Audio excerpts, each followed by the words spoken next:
Hello, everyone, and welcome to the latest edition of the HR Book Club 2023. I am Francesca DiMeglio, the editor of HR Exchange Network and your host for today. I am going to talk to you about The Power of Knowing What You Don't Know, Think Again by Adam Grant. This is on our list of titles for Summer Reading 2023, and it is also endorsed by Bill and Melinda Gates, who said this was a must read according to the book's jacket.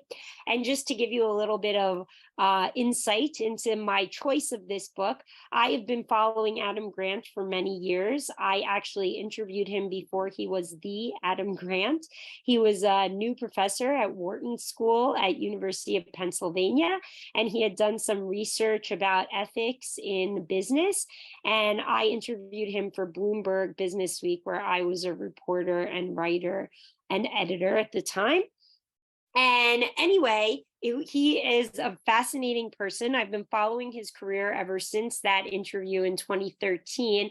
And he has a lot of insight that applies to human resources and the workplace dynamic that we're all trying to create. And in this book, he's trying to get people to understand how to change their minds. And this is really fascinating, especially for me. I am, almost 45 years old now. So I'm a full-fledged adult.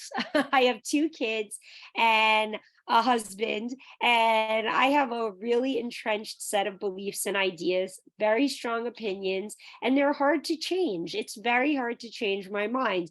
And I just realized in reading this book that can be a detriment to you. It can be a detriment to your success.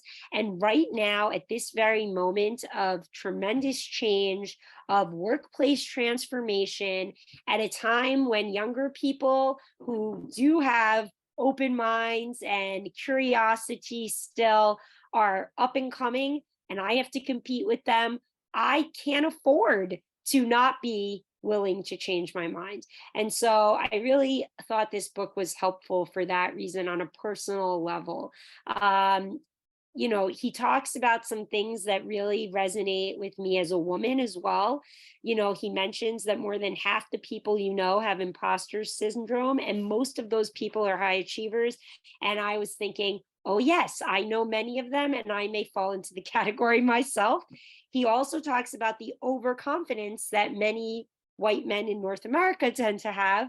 And he talks about, leaders a woman leader who really felt she wasn't ready for office and didn't try to go for it, and a male who felt he was ready, but he was really overconfident. He talks about how overconfident people often end up having poorer results and how dangerous that can be, and warns about that really.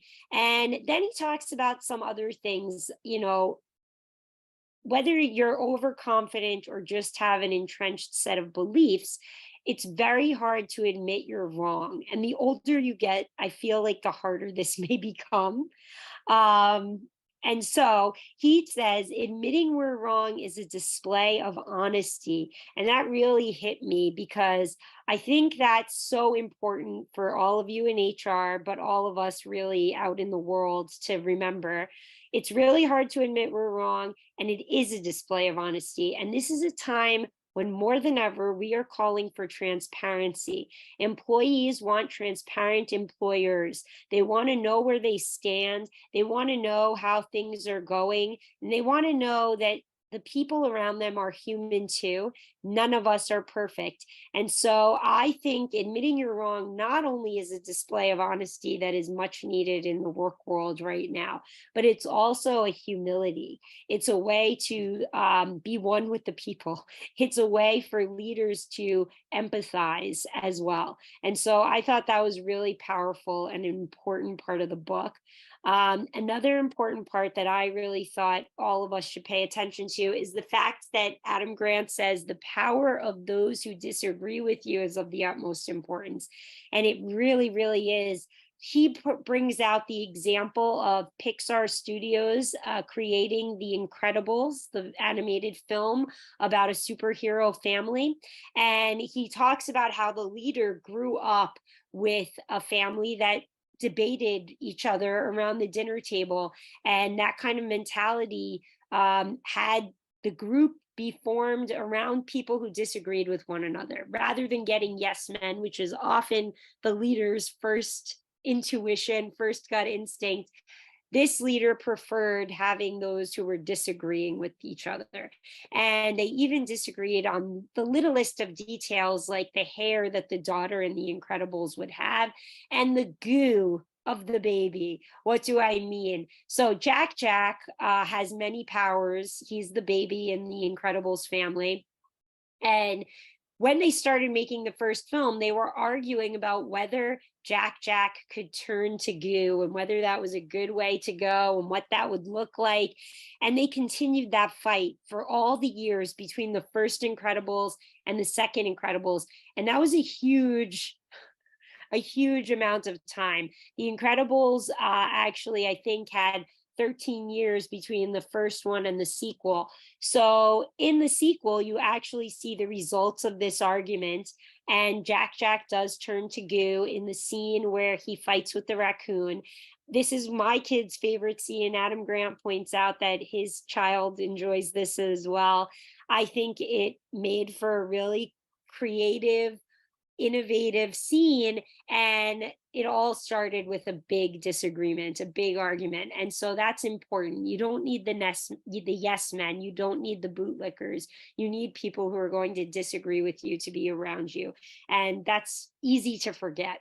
Another part that was very powerful was Adam Grant's examples about a community of anti-vaxxers who are convinced to start vaccinating their kids.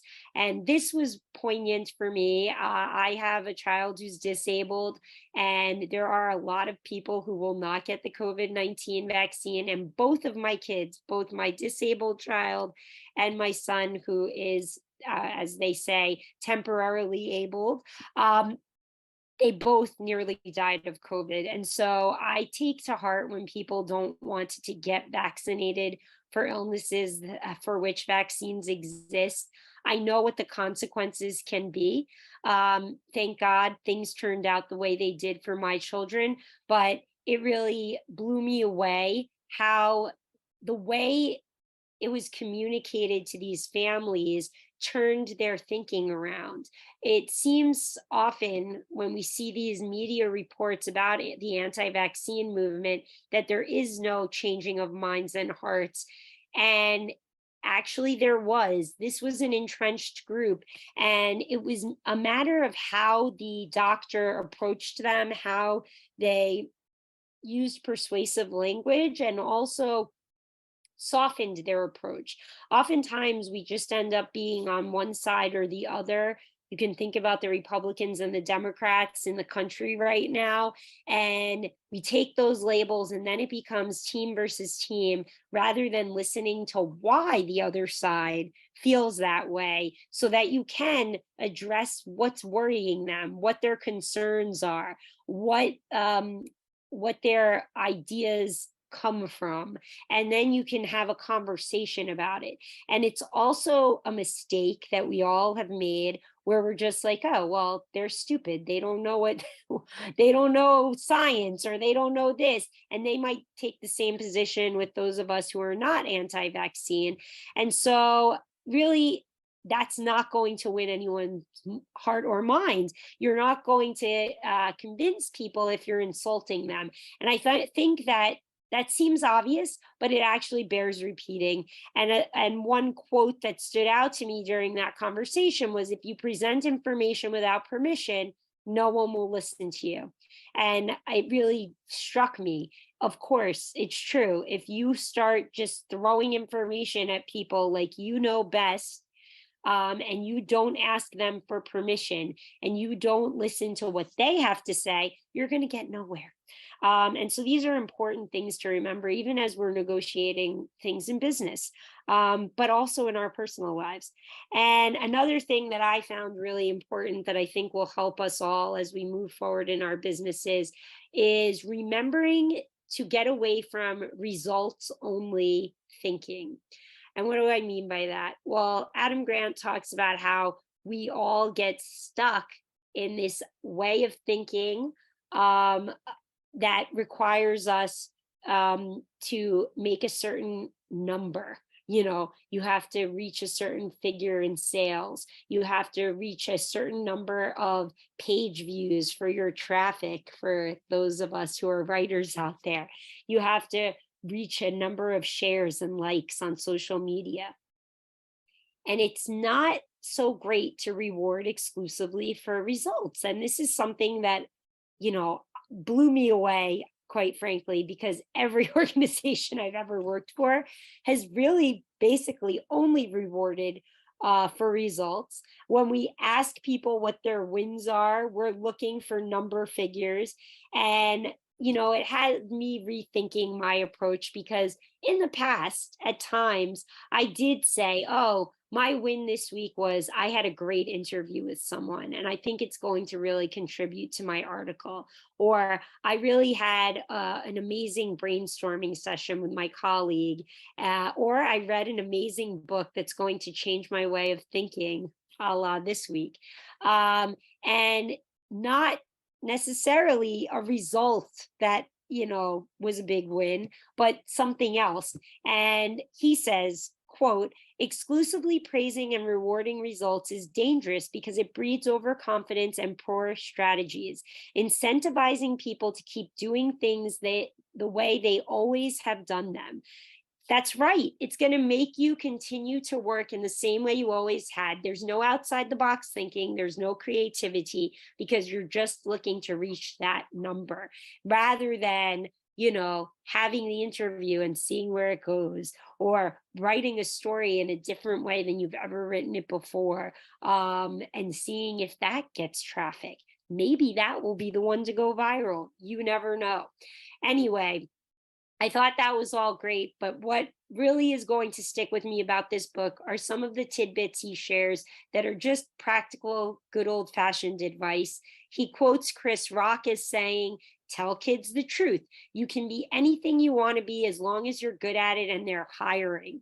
And I thought that was just amazing at this day and age, in this moment in history, when the robots are coming for our jobs, when the layoffs are looming, when the inflation is high. This advice is number one. And I'm thinking I must run upstairs and tell my 11-year-old, you can do whatever you want as long as you're good at it and they're hiring. Because the fact is, you have to find a skill that you enjoy doing, that you have a talent for, because if you're not good at it, you're not going to keep the job. And of course, there has to be opportunities to actually apply it and do it and get paid for it. Otherwise, you're not going to have a livelihood. And this is just solid advice any day of the year, anytime, any place. And so, with that, I just want to say you should read this book if you have any interest in learning how to change your mind, if you want to stay curious, if you want to find out about really fascinating and interesting studies that even take into consideration your fandom in soccer, your allegiance to either the Yankees or the Boston Red Sox. I'm a Yankees fan for life, but I learned from this book that I can trust Red Sox fans and I should consider their ideas. And I will do that moving forward. I hope you will do the same.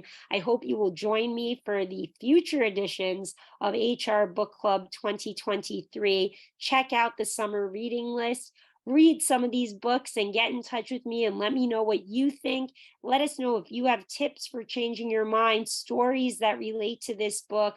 And of course, continue to follow us on hrexchangenetwork.com. Connect with me on LinkedIn at Francesca DiMeglio. And remember to join us for our upcoming events, including a webinar about global hiring coming up August 15th, a HR Exchange Talks on the 30th about AI and the world of work, and the upcoming Corporate Learning online event, which will take place in September. I look forward to seeing you then. Let's talk again soon and go after those great reads. Bye-bye.